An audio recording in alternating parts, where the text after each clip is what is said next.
어, 이게 뭐냐면 경제신문이 말하지 않는 경제 이야기라는 책입니다. 제가 책방에서 제목을 보고 서론을 읽었거든요. 근데 너무 이 책이 보고 싶은 거예요. 그래서 이제 이 책을 보게 되었는데 읽다 보니까 이 책 표지에 뭐라고 적혀 있냐면 밑에 조그마한 글자로 민주공화국의 시민이라면 이런 정도의 경제를 보는 눈을 꼭 가져야겠다는 생각이 드는 책입니다. 이렇게 적혀 있는데 제가 지금 이 책을 보면서 진짜 생각했던 게 딱 이 생각이 드는 거예요. 우리는 이제 민주주의에 살고 있고 민주주의는 국민인 우리가 주인이잖아요. 근데 우리가 직접 정책을 실현하지는 않죠. 우리 대신 우리나라 살림을 살 사람들을 저희가 선거를 통해서 뽑잖아요. 그럼 우리가 선거철이 되면 여러분들은 무엇을 기준으로 후보를 선택하시나요? 제가 볼 때는 이건 우리가 그 사람들을 뽑는 이유가 나라 살림을 잘 살게 하라고 뽑기 때문에 나라 살림을 잘 살 사람을 좀 뽑아야 되는데 그런 걸 우리가 정책이라고 얘기를 하는 거죠. 그 여러 가지 나라에서 운영하는 거. 근데 우리가 정책이라고 하면 기본적으로 이제 경제 정책이 우리가 먹고 사는 일이 가장 중요하기 때문에 경제 정책이 중요한데 저희는 아는 게 너무 없는 거예요. 그래서 과연 우리는 뭘 기준으로 지금까지 민주공화국의 주인으로서 주인 노릇을 했을까? 마치 엄마가 너무 아무것도 없는데 엄마가 아빠의 월급을 손에 쥐고 엄마 마음대로 막 돈을 쓰는 거예요. 이런 거하고 이제 비슷할 수 있잖아요. 그죠? 그래서 우리가 그런 점을 보면서 이 책을 읽으면서 아, 내가 민주주의의 선거권을 가진 시민으로서 너무 무지했구나를 굉장히 많이 깨닫게 한 책이었고 우리가 이런 책 정도는 좀 읽고 요 정도는 알고 있어야 우리가 바른 선택을 할 수 있겠다라는 생각을 되게 많이 들게 한 책이었습니다. 이 책은 서문만 읽어도 굉장히 딱 우리가 배우는 게 많아지는 책인데 먼저 이 책의 지은이를 간단하게 소개하면 임주영이라고 하시는 분인데 이분은 경제 칼럼니스트입니다. 본인은 채권이나 외환 시장 등 금융 시장에서 한 25년 이상 근무를 하셨고 이분의 생각, 철학은 항상 자본주의에 우리가 살고 있지만 자본이 아닌 사람이 행복해야 한다라는 따뜻한 경제 철학을 지니고 계시고 올바른 경제 성장을 염원하고 경제 불평등과 양극화 해소, 이제 이 시대의 가장 큰 문제잖아요. 사실 이 양극화가 모든 나라가 가지고 있는 이 양극화 해소를 위해 본인이 할 수 있는 일이 뭘까? 굉장히 고민하시다가 그 양극화 해소를 위한 냉철한 판단과 비판과 해결책을 제시하려고 굉장히 고민하고 있고 그런 점에서 이 책을 아마 내신 것 같아요. 굿모닝 충청, 충청도 사람인지 아닌지는 모르겠지만 뭐 시민 언론민들레 이런 데 이제 경제 칼럼을 지금 현재 쓰고 계시다고 합니다. 이 책의 프롤로그에 보면 영국 브렉시트 다 아시죠? 영국이 2016년 6월 23일 브렉시트를 결정합니다. 국민 투표에 의해서 이걸 결정합니다. 이 브렉시트는 영국을 의미하는 브리튼인과 탈퇴, 엑시트를 합친 말이 브렉시트인데 이 브렉시트를 국민 투표를 했거든요. 투표율이 엄청 높았어요. 투표율이 그 72.2%? 그럼 엄청 많은 사람이 관심을 갖고 이걸 투표했잖아요. 그죠? 투표를 했는데 찬성 51.9%, 반대 48.1%, 불과 3.8%의 아주 미미한 차이로 브렉시트를 찬성하게 됩니다. 그래서 이 브렉시트가 뭐냐면 영국, 그 유럽연합 있죠. 유럽연합, EU로부터 영국이 탈퇴할 것인가 말 것인가 하는 걸 결정 내리는 거예요. 그래서 아주 3.8%의 작은 차이로 국민 어쨌든 대다수가 영국은 EU로부터 탈퇴해야 돼. 이렇게 해서 탈퇴를 결정하게 됩니다. 근데 너무 재밌는 일은 뭐냐면 그날 투표하는 날 있죠. 투표하는 날 영국 사람들이 구글에서 가장 많이 검색한 문장이 뭔지 아세요? 가장 많이 검색한 문장이 EU 탈퇴가 무슨 뜻이지? 이걸 제일 많이 찾아봤대요. 그 말은 무슨 말이에요? 투표를 하는 영국인 대다수가 어, 브렉시트가 뭔지도 모르고 브렉시트를 투표한 거예요.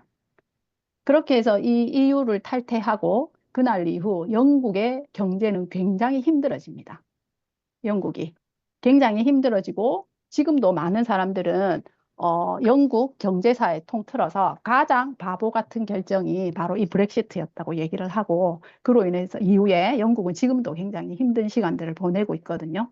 그래서 이 책을 쓴 이 사람이 이런 결정들을 하지 않아야 된다는 거죠, 우리가. 국민들이 투표권은 가지고 있는데 자기가 뭘 투표하는지도 모르고 투표를 해서 지금 영국 경제가 굉장히 힘들어진 것처럼 이렇게 하면 안 된다라고 지금 생각을 하고 이 책을 쓰신 것 같아요. 행동 경제학의 아버지인 여기 제가 적어놨죠. 데니얼 카너먼이라고 하는 사람. 지금 이 브렉시트를 투표한 영국인들의 현상을 이렇게 설명합니다. 사람들이 늘 합리적 선택을 하는 것은 아니다. 조금 더 정확히 말하면 사람들의 선택은 틀리기 십상이고 어떤 결정을 대체로 엉망진창으로 할 때가 더 많대요. 왜 그런가 하고 보면 사람들의 이 생각하는 시스템에 두 가지가 있는데 하나는 깊이 생각하기가 있고 하나는 대충 생각하기가 있대요. 두 가지 시스템인데 우리도 그렇죠. 어떤 건 대충 생각하고 어떤 건 깊이 생각하잖아요. 이 둘 중에 하나를 쓰는데 사람은 본능적으로 대충 생각하기 시스템을 더 선호한다는 거예요. 우리가 모든 걸 다 깊이 생각하면 어떻게 살겠어요? 힘들어서, 그죠? 그래서 웬만하면 이 뇌가 그냥 생존을 위해서 생각의 과정을 건너뛰고 대충 찍는 걸 선호한대요. 뇌의 이런 습성을 행동 경제학에서는 휴리스틱이라고 말을 합니다. 휴리스틱. 이런 게 행동 경제학 이런 용어가 있어요. 사람이 원래 그렇게 하기 때문에. 즉, 우리 뇌는 골치 아픈 문제와 대면하게 되면 대충 결정하고 도망가 버리려고 하는 게 있다는 거예요. 그 도망가 버리는 휴리스틱이 작동한다는 겁니다. 여러분 이럴 때 없으세요?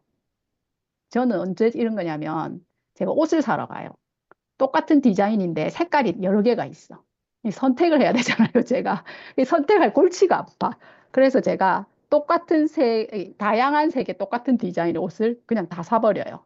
뭐 예를 들면, 이거 그냥 다 주세요. 이렇게. 이 색깔, 뭐 까만색, 회색, 베이지색 중에 골라야 되는데, 그냥 다 주세요. 이런 식으로. 그래서 제가 이걸 읽으면서, 아, 내가 이 선택할 때 골치 아프니까 이 휴리스틱을 그런 식으로 하는구나, 라는 생각이 들더라고요. 그래서 사람들이 이게 당연하다, 이렇게 한다는 거예요.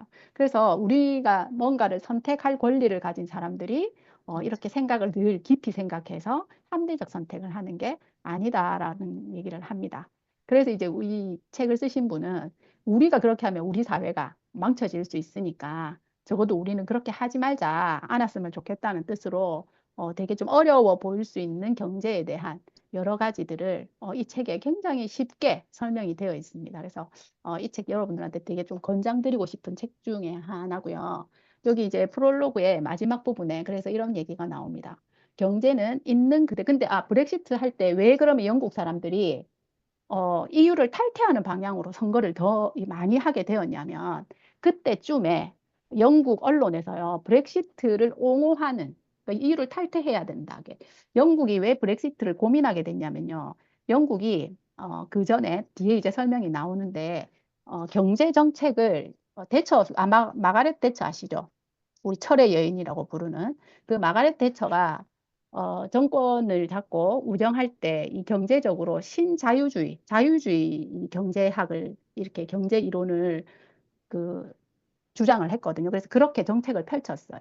그래서 이 대처리즘이라고도 합니다. 그래서 이 신자유주의를 그렇게 할 때 그 정책으로 인해서 경제 불평등이 굉장히 심해졌어요. 그러니까 이제 부유한 사람들은 더 많은 돈을 갖게 되고 빈부차가 많아졌다는 거죠. 요즘 우리가 생각하는 문제라고 생각하는 것처럼. 그러다 보니까 영국 서민들의 삶이 굉장히 힘들어졌습니다. 그래서 사람들이 영국 사회에서 왜 이렇게 서민들의 삶이 힘드냐 하는 거에 대한 논쟁이 서로 많았어요. 근데 이유를 이제 이게 한쪽에서는 서민이 가난한 이유, 우리가 살기 힘든 이유는 중동이나 아프리카에서 난민들이 너무 우리 사회에 많이 들어와서 그 사람들이 우리 일자리를 뺏었기 때문이다라고 막 그렇게 얘기하는 거예요, 한쪽에서는. 그런데 또 한쪽에서는 아니다. 서민이 궁핍해진 이유는 지금 대처 때문에 40년 넘게 신자유주의가 영국을 이렇게 하면서 부자들이 너무 돈을 많이 가져갔기 때문에 서민들이 돈이 없다 하고 이제 양쪽의 이제 의견이 서로 달랐어요. 그런데 그 당시에 영국의 언론은 주로 어떤 편을 들었을까요? 언론들은 대체로 그래도 기득권을 갖고 있는 사람들이잖아요. 그러다 보니까 앞에 전자의 언론의 기사가 훨씬 더 많았어요. 그래서 브렉시트를 하면 어떻게 돼요? EU에서 탈퇴하니까 난민을 받는다든지 이런 걸 안 할 수 있는 거예요, 자기들이. 그래서 우리가 브렉시트를 해서 더 이상 중동이나 아프리카 난민들 이주를 막을 수 있고 그러면 우리 일자리를 지킬 수 있으니까 우리가 더 잘 살 수 있지 않겠나라는 논리가 사회 전반적으로 막 퍼져 있었어요. 그렇게 해서 이 브렉시트를 옹호하는 매체의 발행수가 그 당시에 어, 브렉시트를 하면 안 돼 하는 것보다 거의 한 4배에서 5배 이상의 기사들이 더 많았다고 합니다. 그러니까 사람들은 깊이 생각하지는 않고 들려오는 소리를 그냥 받아들인 거예요. 그렇게 해서 투표를 하고 브렉시트가 결정 난 거잖아요. 근데 더 웃긴 건 뭔지 아세요? 이 브렉시트가 결정 나고 브렉시트를 막 주장했던 사람이 누구냐면 그 당시에 영국 독립당이었어요.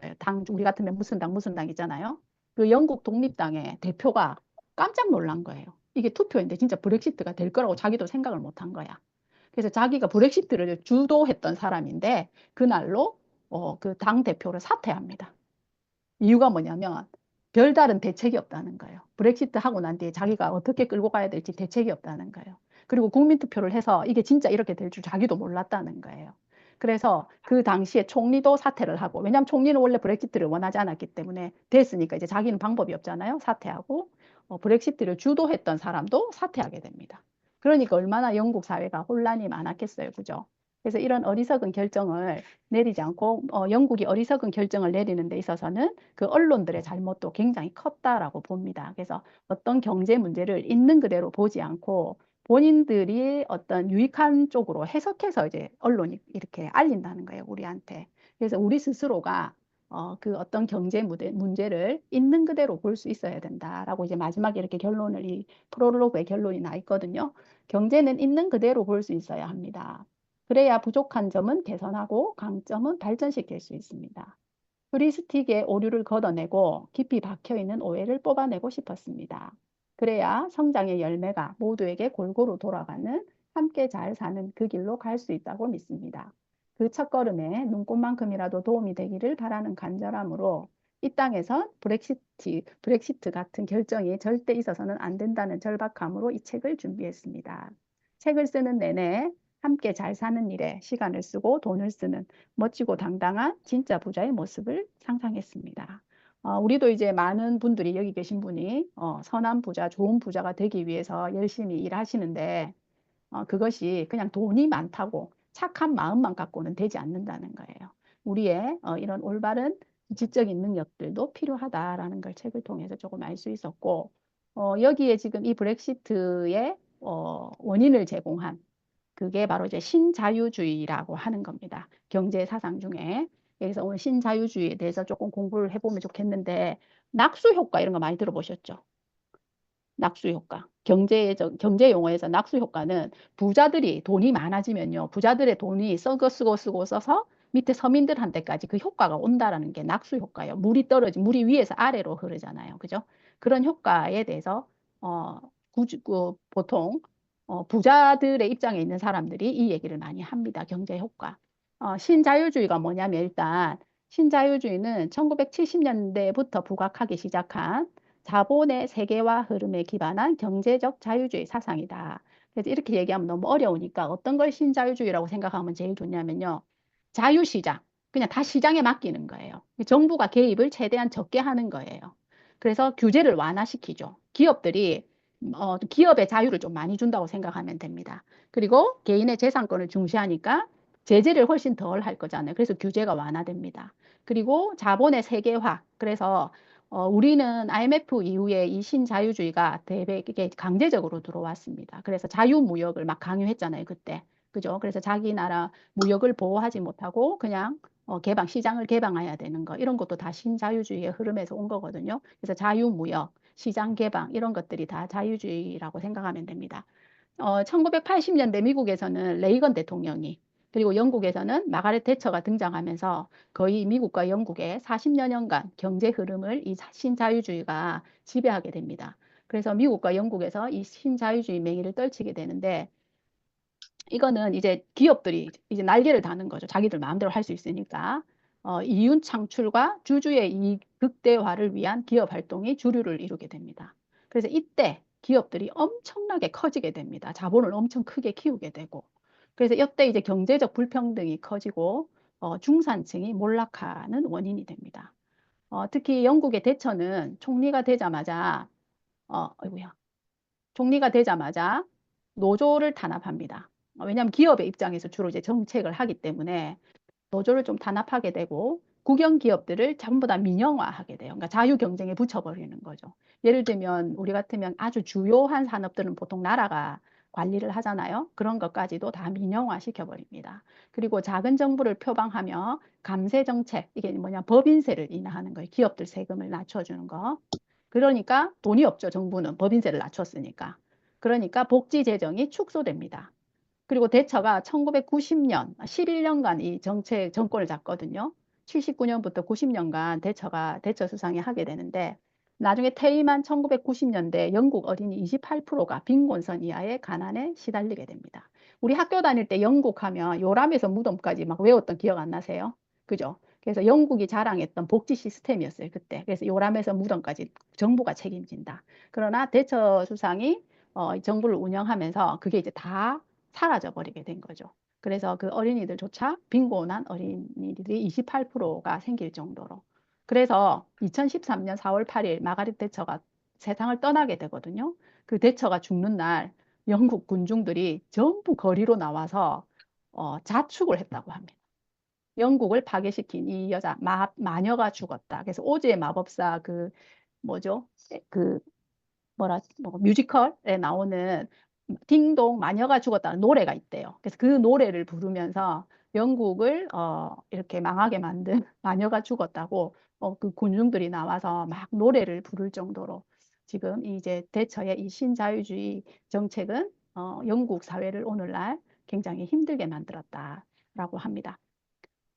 우리나라 같은 경우는 아까 말씀드린 대로 IMF 외환 위기를 겪으면서 미국이 계속 신자유주의 사상을 하기 때문에 어쩔 수 없이 강제로 이 신자유주의를 수입하게 되고 그때부터 우리나라는 대기업들이 굉장히 성장을 많이 하게 되고 이 중산층이 무너지기 시작했습니다. 그래서 경제 불평등이 그때서부터 시작되었고 지금 현재 우리나라 주택 보유가 상위 100명이 100명, 주택을 제일 많이 가지고 있는 100명이 보유한 주택 수가 2만 8천 채라고 합니다. 그래서 근데 국민 45%는 무주택자입니다. 상위 10%가 국토의 97%, 그러니까 개인 소유가 가능한 국토의 97%를 소유하고 있을 정도로, 뭐, 이거 아니라도 이제 우리도 다 알고 있죠. 우리가 늘 현실 점검할 때도 이 건널 수 없는 강이 생긴다 하는 1%와 99%의 그런 현상들이 사실은 이 신자유주의에 의해서 이루어졌다라고 보시면 되거든요. 그러면 이 신자유주의를 표방했던 사람들이 늘 그렇게 해야 되는 이유를 든 이유가 바로 낙수 효과였어요. 낙수 효과 때문에 그렇게 하는 게 경제적으로 더 이익이 돼라고 늘 우리한테 말했었거든요. 근데 그 낙수 효과가 바로 아까 말한 그 법인세를 계속 인하하는 거예요. 이전에 미국은 레이건 대통령 이전에 법인세가 엄청 높았습니다. 그래서 기업들이 버는 돈의 많은 부분을 세금으로 걷어서 그걸로 국가를 발전시키고 복지 정책도 하고 뭐 여러 가지 개발을 한 거죠, 미국이. 그랬는데 이제 레이건이 되면서 이제 그 법인세들이 자꾸 이제 조금씩 낮아지게 된 거예요, 그 뒤로. 자, 이 낙수 효과란 무엇이냐면 법인세, 이거는 기업한테 걷는 세금입니다. 국가가. 법인세를 인하하면 이렇게 얘기를 하죠. 기업의 투자가 늘 것이다. 우리가 세금을 줄여줬으니까 기업은 그 남는 돈만큼 투자를 하지 않겠냐. 투자가 늘면 어때요? 사업을 일으킨다는 뜻이죠, 기업이. 그러면 일자리가 많아지잖아요. 그러니까 고용이 증가하고 다시금 고용이 증가하면 일반인들이 취업해서 돈을 잘 버니까 소비가 증가하여 전체 경제가 좋아질 것이다. 반대로 법인세를 나라가 올려버리면 기업이 경제 활동이 위축돼 가지고 투자를 안 한다는 거예요. 그 새로운 사업을 벌리지 않으니까 일자리가 감소되고 경제 성장도 감소한다. 이게 낙수 효과예요. 우리가 늘 많이 듣던 말이죠. 여러분들 어떻게 생각하세요? 맞는 말 같잖아요. 그죠? 되게 맞는 말 같죠? 그래, 그렇지. 그런 생각이 들잖아요, 다. 그런데 실제로 미국의 노벨 경제학상을 받은 조지프 스티글리츠라는 교수님이 이걸 연구를 한 거예요. 정말 법인세를 감면하면 경제가 활성화될까? 그래서 법인세를 감세하면, 근데 그 결과가 뭐냐면, 법인세를 감세하면 경제가 더욱 성장한다고 믿는 것은 미신에 가깝다. 그래서 많은 경제학자들은 이 신자유주의를 무당 경제학이라고 부릅니다. 이건 미신이다. 요즘 우리가 많이 듣죠. 네. 실제로 법인세 인하가 기업들의 투자 증가에 기여했다는 실증 사례나 연구 결과가 거의 찾아볼 수 없다. 그래서 요즘은 IMF나 OECD, IMF는 굉장히 보수적인 경제단체거든요. IMF나 OECD조차도 법인세 인하, 부자 감세 등의 정책은 오히려 세수 감소, 아까처럼 이제 세금을 적게 줄어들게 되니까 세수 감소로 이어져 국가 재정을 악화시키고 경제적 불평등을 키워 결과적으로 경제를 더욱 어렵게 만들었다는 보고를 냈다. 그래서 중산층이 돈이 없으면 돈 쓰지를 못하잖아요. 그래서 국민 대다수가 소비가 줄기 때문에 결국은 경제 성장이 멈춰버린다는 거예요. 그래서 지금 많은 이 선진국가에서 고민하는 게 이제 경제가 더 이상 성장하지 않는 거, 저성장에 들어간 게 이제 문제죠. 다보스 포럼이라고 우리 이제 많이 들어보셨을 텐데 세계 경제 포럼입니다. 다보스 포럼에서도 뭐라고 발표를 했냐면 낙수 효과의 실패를 지적하고 오히려 그와는 정반대 개념인 포용적 성장 정책을 대안으로 제시하여 낙수 효과는 허구이며 거짓이라고 단호하게 선언했다. 그래서 이제 세계에서는 이 이제 낙수 효과를 이제 거의 믿지 않습니다. 그죠? 그래서 이 신자유주의 결과 우리나라도 아까 신자유주의가 들어왔다고 했는데 구체적인 사례를 보면 우리는 이제 이명박 정부 때 법인세를 25%에서 22%로 인하했습니다. 그래서 고용이 늘고 굉장히 경제가 활성될 거라고 얘기를 했지만 정부가 이거 인하할 때 오히려 대기업 투자가 이전보다 10조 정도 줄었다고 합니다. 그러니까 줄고 고용도 전혀 늘지 않았습니다. 근데 이제 뭐가 증가했냐면 이제 기업들이 세금을 적게 내니까 사내 유보금이라고 해서 보유하고 있는 현금 돈을 얘기하는데 천문학적으로 증가했습니다. 10대 그룹, 우리나라 10대 그룹 사내 유보금이 2008년 20조였는데 2014년에 612조가 됩니다. 거의 30배가 증가하게 되죠. 예. 그래서 이때 법인세 인하로 오히려 투자는 늘지 않고 대기업의 사내 유보금만 굉장히 증가를 하게 됐죠. 그래서 이제 경제의 여러 연구 결과 기업이 투자를 결정할 때 과연 법인세만 그 요소가 되냐는 거예요. 그게 아닐 거잖아요. 그죠? 우리가 만약 기업을 운영하는 사람이라고 하면 세금 낮춰줬다고 아무데나 투자할 수는 없잖아요. 그래서 기업이 투자를 결정할 때 법인세 외에 이 산업의 미래 전망 이런 거 보지 않겠어요. 그죠? 이게 될 산업인지 아닌지. 그다음 이걸 하면 내가 얼만큼 수익을 낼 수 있는지 수익성. 그리고 이 사업을 진행하기에 적합한 인적 및 물적 인프라가 깔려 있는가. 그리고 금융시장의 환경 등 수많은 요소들을 함께 고려한다. 즉, 아무리 법인세를 줄여줘도 기업 입장에서 돈이 되지 않는데 투자를 할 수는 없다는 거예요. 그래서 일단 기업이 투자를 결정할 때는 돈이 될지 안 될지가 가장 결정적인 요소지 법인세가 중요한 요소가 아니었다는 거죠. 당연하지. 이제 일 듣고 나니까 또 이 말이 맞는 것 같잖아요. 아까는 낙수 효과 들을 때는 그 말이 또 맞는 말 같은데 우리가 이제 정확하게 모르면 그렇게 되는 거예요. 그래서 이제 언론에서 말하는 대로가 다 맞는 말인 것처럼 들리는 거예요. 그래서 영국 사람처럼 그런 브렉시트 결과를 내는 거죠. 자, 그래서 미국도 영국도 그 40년간의 신자유주의를 표방하는 동안 중산층이 몰락했고 경제적 불평등이 심해졌으며 경제 성장이 거의 멈추는 이런 심각한 사태에 다 같이 들어갔습니다. 그래서 지금은 이제 뭐를 얘기하고 있냐면 미국 200대 대기업 최고 경영자들의 협의체인데 비즈니스 라운드 테이블이라고 한다고 합니다. 그 협의체가. 이 비즈니스 라운드 테이블에서는 최근에 이제는 신자유주의 자본주의가 아니다. 이해관계자 자본주의라고 부릅니다. 이게 뭐냐면 기업은 모든 이해관계자에게 이익이 되도록 운영해야 된다. 우리 ESG 경영 잘 아시죠? 그거 얘기하는 것 같아요. 내용을 들어보면 기업이 주주의 이익만을 추구하는 것이 아니라 기업과 이해관계에 있는 모든 당사자들, 즉 주주를 비롯해서 노동자, 소비자, 지역 주민, 그리고 함께 기업의 이익을 공유해야 한다라는 것이 지금 이제 커다란 경제의 흐름이죠. 그래서 이제 ESG 경영도 나오게 된 거잖아요. 그죠? 그리고 이렇게 결론적으로 그래서 자본주의의 본산인 미국에서 자본주의, 이게 신자유주의입니다. 같은 말입니다. 이 신자유주의의 사실상 종말을 고한 것이다. 그런데 지금 우리나라에서도 지금 법인세를 인하해가지고 올해 우리나라 세수가 거의 60조가 줄었거든요. 그래서 이제 이런 부분에 대해서 우리 이제 국민들이 이걸 제대로 지금 정책을 하고 있는 건지 어떤 건지 이런 부분을 이제 판단할 수 있는 게 이제 필요하죠. 묻지마 범죄. 얘가 결국은 이런 경제와 연결돼 있다고 이제 이 책에서 얘기를 하는데 우리는 옛날에 묻지마 범죄는 이유 없이 사람을 죽이는 게 묻지마 범죄잖아요. 근데 그걸 묻지마 범죄라고 이름을 주면 해결점이 없잖아. 원인을 모르니까. 이 사람이 이유 없이 죽인다고 생각하니까. 그래서 이제 요새는 나라에서 이거를 이상동기 범죄라고 부른다고 합니다. 이상동기 범죄. 어. 그래서 이제 이거를 이상동기 범죄라고 하고 실제로 이런 범죄를 저지르는 사람들을 이제 이 뭐라고 하죠? 상담을 해가지고 정말 원인이 뭔지를 알아내는 거예요. 왜냐면 그래야 이 범죄를 줄일 수 있으니까. 그렇게 해서 개교를 하게 되는데 이 사람들의 이 세 번째 있죠. 묻지마 범죄, 이상 동기 범죄. 이 사람들이 범죄를 저지르는 가장 큰 이유가 첫 번째 이유가 뭐였냐면요. 사회적 삶에서의 상대적 박탈감이라고 합니다. 그리고 사회 단절로 인한 소외감 등이 주요 원인이었어요.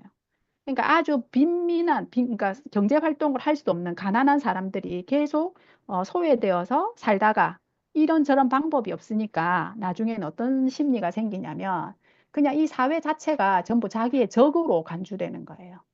사회적 적으로 간주되면서 뭐 니 죽고 내 죽자 해서 다 같이 이렇게 공격적인 이런 극단적인 선택을 하게 된다고 합니다. 그럼 우리는 그 생각하잖아요. 묻지마 범죄 저지른 사람들이 전부 다 저는 이제 정신 이상자라고 생각했거든요. 성격 결함자나.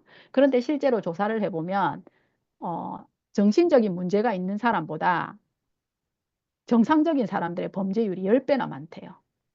그러니까 이거는 정신적인 이상이 아니라 사회에 대한 분노인 거예요. 그게 이제 이런 식으로 이렇게 바깥으로 발현이 된다는 거죠.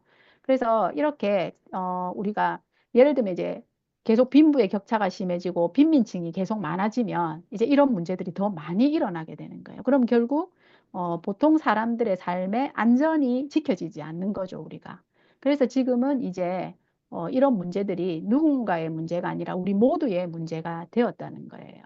그래서 아까처럼 이제 법인세를 낮추면 정부의 입장에서는 어쨌든 세수가 줄기 때문에 재정이 부족해지거든요. 재정이 부족해지면 근데 세수를 더 걷어야 되잖아요, 우리는. 정부 입장에 돈을 채워야 되니까 공공요금을 올리기 시작합니다. 그렇게 되면. 그럼 공공요금을 올리고 두 번째는 이제 간접세나 소비세를 올리게 됩니다. 간접세는 우리가 뭐 집을 살 때 내는 돈이라든지 뭐 이런 거 있죠. 차를 살 때 내는 돈이라든지 뭐 부가가치세 같은 거 우리 물건 같은 거 사면 다 세금이 붙잖아요. 그죠? 그런 게 다 간접세인데 그런 세금이 올라가게 되는 거죠. 그러니까 또 동시에 복지 예산은 줄어들게 돼요. 그래서 사회의 최하층의 사람들은 계속해서 방치되는 것처럼 될 수 있다는 거예요. 제대로 이제 나라의 보호를 받지 못하니까. 그러면 그 사람들이 결국 어떻게 될까요? 이런 극단적인 범죄의 영역으로 넘어가게 된다는 거죠. 예, 그리고 또 서민들의 주머니가 가벼워지면 소비력이 떨어지죠. 그래서 경제 성장이 결국 기업은 뭐예요? 많이 팔려야 돈을 버는데 그걸 사줄 사람들이 줄어드는 거예요. 그래서 결국 경제 성장도 이제 빨간불이 들어오게 되는 이런 악순환이 계속됩니다. 그래서 이제는 아까 말한 대로 다 같이 잘 사는 경제를 해야 된다라고 이제 경제의 트렌드가 바뀌고 있습니다. 그래서 이 노스캐롤라이나 대학 키스페인 교수는 악은 우리 범죄를 악이라고 하면 이 악은 가난이 아니라 불평등에서 나온다. 우리가 생각해 보면 예전에는 다 같이 가난하던 시절이 있었죠, 우리가. 전쟁 끝나고 막 우리나라가. 그럴 땐 오히려 범죄율이 적은 이유가 다 같이 가난하기 때문에 사회에 대한 분노가 생기지 않는다는 거예요. 그런데 이런 불평등이 사람들로 하여금 적대감을 생기게 하고 이게 편을 가르게 되는 그런 이제 좋지 않은 풍토를 만들게 되는 거죠. 그래서 경제적 불평등과 사회적 갈등을 줄여야 결국은 범죄율을 떨어뜨릴 수가 있다. 그래서 이제 요즘에 나오는 대안이 뭐냐면 최저임금을 조금씩 이제 높이는 거. 그죠? 그래서 기본을 이제 보장해 주는 거예요. 그리고 요즘에 이제 기본소득이라는 말 요즘 되게 많이 나오죠. 이건 앞으로도 아마 사회에서 계속 논의돼야 될 문제이기 때문에 어쩌면 우리들 각자가 기본소득에 대한 입장을 가져야 된다고 생각을 해요. 그래서 이 기본소득이 계속 논의되는 이유입니다. 요거 이제 되게 재밌는 이야기인데요. 기본소득. 지금 최근에 실리콘밸리에서 가장 활발하게 논의되고 모든 나라에서 엄청 열심히 지금 연구되고 있는 게 기본소득입니다. 왜냐하면 아까 말한 대로 어, 보통 서민들이 돈이 없으니까 경제가 안 돌아가는 거예요. 그럼 이 사람들이 경제 활동할 소득이 있어야 되니까 정부에서 소득을 나눠주자는 거예요. 생존에 필요한 기본소득을. 근데 이제 이거에 대해서 너무 다 각자 의견이 다 달라요. 어떤 사람들은 야, 나라에서 돈을 주면 사람들이 일을 하겠냐. 다 게을러질 거다. 일하던 사람도 일 그만두지 않겠냐. 뭐 그래서 안 좋다 하는 이제 약간 보수적인 사람들은 그렇게 하는 사람들도 있고 여러 의견이 많은데 그래서 지금 굉장히 이게 실험이 많이 되고 있거든요. 이 민컴 프로그램이라고 이게 이제 그 기본소득에 대한 실질적인 이 실험을 한번 해본 겁니다. 이게 캐나다에 있는 작은 도시 도핀이라고 하는 도시가 있는데 거기에서 근데 이 기본소득을 캐나다는요 이미 1974년도부터 지금 생각하고 있는 거예요. 이 실험 74년도에 행해진 겁니다. 5년간 실시한 기본소득 공식 프로그램인데 이걸 제가 잠시 설명해 드리면 이거는 빈곤선 이하의 소득을 버는 1,300가구를 무작위로 선택해 가지고 매년 우리나라 돈으로 2,500만 원을 주는 거예요. 2,500만 원을. 알겠죠? 기본 소득, 빈곤층, 빈곤 이하의 소득. 근데 조건이 뭐냐면 이 소득을 줘도 자기가 돈을 벌어. 그래도 이 소득은 계속 주는 거예요. 이 외에 추가로 자기가 일해서 돈을 벌어도 그냥 이거는 계속 주는 거예요. 그러니까 돈을 하면 끊는 게 아니라고. 이렇게 주는데 이걸 다 5년간 다 시행하고 난 뒤에 이제 마무리가 됐겠죠. 결론적으로 어떻게 될까? 정말 사람들이 기본소득 때문에 다 놀았을까? 놀고 먹었을까? 막 이런 이제 그런 생각이 들죠. 근데 이제 요걸 이제 하고 끝나고 난 뒤에 전체 사람들의 노동 시간이 정말 줄었나 하고 보니까 줄기는 조금 줄었는데 별로 의미는 없을 만큼 조금 줄었대요. 남자들은 한 1% 정도 노동 시간이 줄었고 이 돈을 주었지만 여자 경우 한 3% 정도 줄었는데 별로 이거는 유의미한 건 아니라고 합니다. 그래서 거의 변화는 없었다고 보는데 이 1%에서 3% 줄어든 것도 이유를 물어봤을 거잖아요. 니 왜 노동 시간을 줄였어? 이렇게 물어보니까 첫 번째가 자기 개발을 위해서 새로운 공부를 시작한 거예요. 이제 기본소득이 주어지니까. 아니면 새로운 기술을 습득하러 가서 일을 좀 그만두게 된 경우, 줄인 경우. 두 번째는 가족을 돌보기 위해서. 세 번째는 아이를 낳기 위해서. 이 기본소득이 주어지니까 사람들이 계획 그 아이를 안 낳으려고 했던 사람들이 아이를 낳고 자기 개발을 하고 이렇게 했다는 겁니다. 그리고 무엇보다는 진짜 큰 성과가 뭐였냐면 기본소득을 지급했더니 사람들이 훨씬 건강해졌다는 거예요. 그래서 병원에 입원하는 입원율이 8.5%가 떨어졌대요. 그리고 가정폭력 등 사회범죄가 42%가 떨어졌대요. 그러니까 앞에서 말하는 그 사람들의 그 빈곤을 없애는 것이 범죄를 없앤다는 말이 맞는 거죠. 42%나 감소했으니까. 그리고 상대적 빈곤율이 거의 제로에 가까웠대. 이제 내가 가난하다고 생각한 사람이 별로 없다는 거예요. 어, 상대적 빈곤율이 제로에 가깝게 떨어졌고, 심지어 아이들이 똑똑해지기까지 했다. 부모님들이 아이들을 더 잘 돌보니까. 그래서 결론을 내리기를 대부분의 서민들은 여윳돈이 생겼다고 일을 그만두고 놀러 다니지 않는다. 그러니까 그 기본소득을 주자고 했을 때 반대한 사람들은 전부 뭐였냐면 이거 가지고 다 선글라스 사서 쓰고 해외여행 다닐 걸 막 이렇게 얘기를 했다는 거예요, 사람들이. 그래서 그렇게 그걸 이제 실업이라고 표현을 했다고 하는데 그러지 않더라. 언제나 내일의 더 나은 삶을 위해 또 가족을 위해 오늘을 열심히 준비하더라. 그래서 지금 이제 여기서도 했고 이제 핀란드에서도 이 기본소득에 대한 실험을 한 게 있거든요. 그래서 그런 많은 나라들이 기본소득에 대한 그런 지금 연구들을 굉장히 많이 하고 있고 저희 나라에서도 지금 우리나라에서도 최근 들어 기본소득에 대한 언급들이 계속 나오고 있습니다. 이게 이제 우리 헌법에 근거하여 모든 국민은 본인이 돈을 벌든 안 벌든 어쨌든 기본적인 생활 권리를 보장받아야 된다라는 그런 헌법의 기본권이 있기 때문에 이렇게 돈을 벌지 못하는 그리고 요즘은 이제 취업이 힘들어서 기본소득이 더 우리한테 이슈가 되는 이유가 뭐냐면 요즘에는 일자리가 없어지고 있잖아요. 계속. 그죠? AI라든지 로봇 때문에 사람의 일자리가 없어지기 때문에 일을 하고 싶어도 일을 할 수 없다는 거예요. 돈을 벌고 싶은데 일자리가 없기 때문에. 그래서 이 기본소득에 대한 논의가 아마 앞으로도 계속되지 않을까. 그래서 꼭 이 책뿐만이 아니라 또 뭐 반대 의견도 들어보시고 우리가 이제 다음 혹시 어떤 투표나 선거를 해야 될 땐 이런 많은 사람들의 정책을 내잖아요. 그거 하시는 분들은.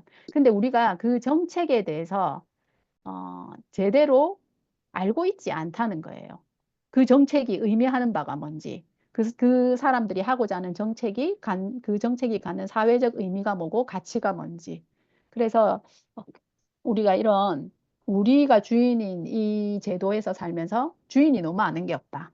라는 생각이 듭니다. 그리고 그 외에도 지금 이 책에는 굉장히 많은 얘기들이 있어요. 뭐 최저임금에 대한 얘기, 그리고 국민연금에 대한 이야기, 그리고 이런 얘기들을 하나씩 하나씩 보면서 우리가 막연하게 알고 있고 막연하게 진짜 생각하고 있는 것들에 대한 구체적인 사항들이 나오니까 바른 이해들이 되는데 되게 도움이 이제 많이 되었습니다. 그래서 되게 많은 내용이라 가지고 이 책을 다 해드릴 수가 없어가지고 제가 이제 우리한테 좀 관심이 될 만한 거 몇 가지만 알려드렸는데 여러분들이 이 책을 꼭 한번 사서 보시고 우리가 영국 사람들처럼 뜻도 모르는 일에 대해서 우리가 계속 선택하고 있지 않은지, 그리고 어떤 문제에 대해서든 우리가 그것을 판단하고 의미를 읽어낼 수 있는 이런 능력들, 이것이 이 시대를 살아가는 우리한테 꼭 필요한 능력이 아닐까라는 생각을 해보고 새삼스럽게 제가 엄청 많은 선거도 하고 투표도 했는데 과연 내가 알고 했나? 그리고 우리는 무엇을 기준으로 사람을 선택하고 있는지. 근데 이제는 어, 정치라고 하는 게 결국은 우리 경제잖아요. 그죠? 경제는 경세재민의 약자인데 결국 사람들을 구제한다는 뜻이에요. 먹고 살 수 있게. 그래서 정치의 가장 중심에 이런 경제 정책이 있기 때문에 경제에 대한 올바른 이해가 우리 모두를 다 잘 먹고 잘 살게 하는, 그리고 우리 사회를 더 보다 안전하게 할 수 있는 기본이 될 거라고 생각이 듭니다. 그래서 그냥 우연히 제가 잡은 책인데 생각보다 굉장히 많은 도움이 되었고 여러분들도 이 책을 꼭 한번 읽어보시기를 권유드리고 싶습니다. 재미있으셨나요?